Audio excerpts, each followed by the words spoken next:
Assalamualaikum warahmatullahi wabarakatuh.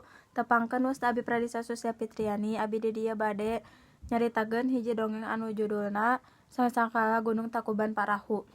Kacaritakeun dina hiji waktos aya Bagong Bodas. Bagong Bodas eta teh ngaranna Wayuyang. Wayuyang teh ngarasa manehna hanaang. Teu lila ti dinya manehna manggihan batok kalapa sugan teh isina dawegan. Epek teh isina cai kahampongan Kanjeng Prabu. Sanggeus nginum eta cai, Wayuyang teh ngarasa manehna sareuneuh. Lila kalilaan reuneuhna beki gede, tuluy ngalahirkeun putri anu geulis. Anu geulisna teh Kacida. Ngaran putri eta Dayang Sumbi. Ngaranjak dewasa, Dayang Sumbi nanyakeun bapana di mana.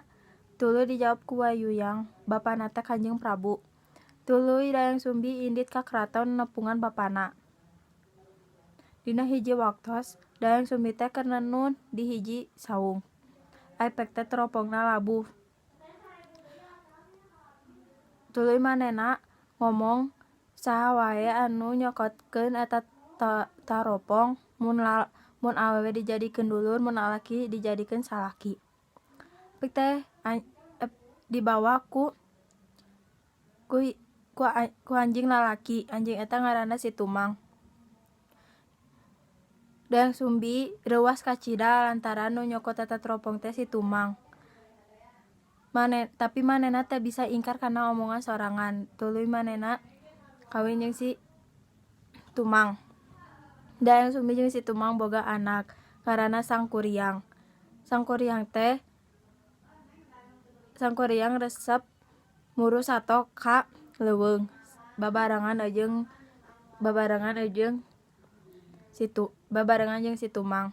Dina hiji waktos manehna can manggihan hiji sato. Tuluy manehna ningali Bagong Bodas. Sangkuriang nita si Tumang ngudag eta Bagong Bodas. Tapi lantaran si Tumang apal eta Bagong Bodas teh Wayuyang, si Tumang teh embungeun ngudag eta Bagong. Ku bakat ku aral si Sangkuriang maehan si Tumang. Tuluy atina dicokot diberekeun ka Dayang Sumbi. Dayang Sumbi nu apal si Tumang pae ku Sangkuriang manehna kesel. Tuluy ambek ka si Sangkuriang sabari neunggeul hulu Sangkuriang ku sinduk. Tuluy Sangkuriang teh pundung indit ti imah. Sanggeus neunggeul Sangkuriang, Dayang Sumbi teh kaduhungna Kacida. Tuluy manehna menta doa cing bisa awet muda meh papanggih jeung Sangkuriang. Lila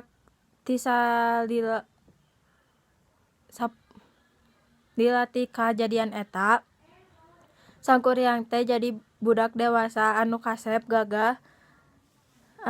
jeung gagah. Sangkuriang indit ka leuweung, terus manehna manggih hiji saung. Saung eta teh aya si Dayang Sumbi. Sangkuriang anu ningali Dayang Sumbi geulisna Kacida manehna bogoh ka Dayang Sumbi. Tuluy ngalamar Dayang Sumbi. Dayang Sumbi nu apal eta Sangkuriang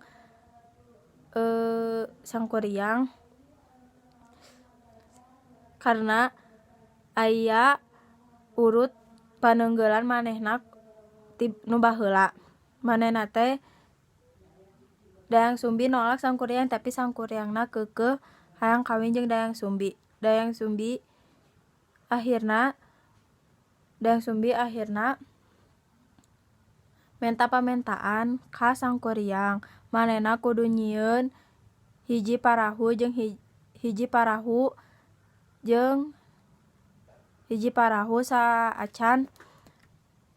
saacan panon poe. Tuluy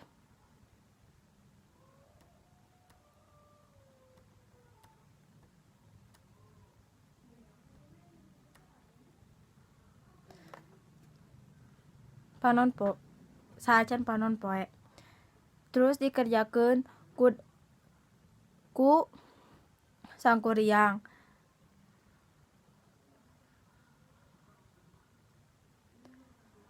Tapi dayang sumbi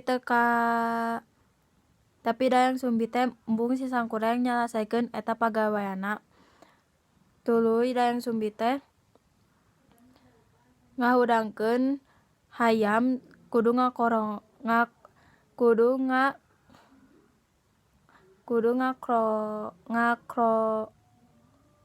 ngakrongok dina eta waktu.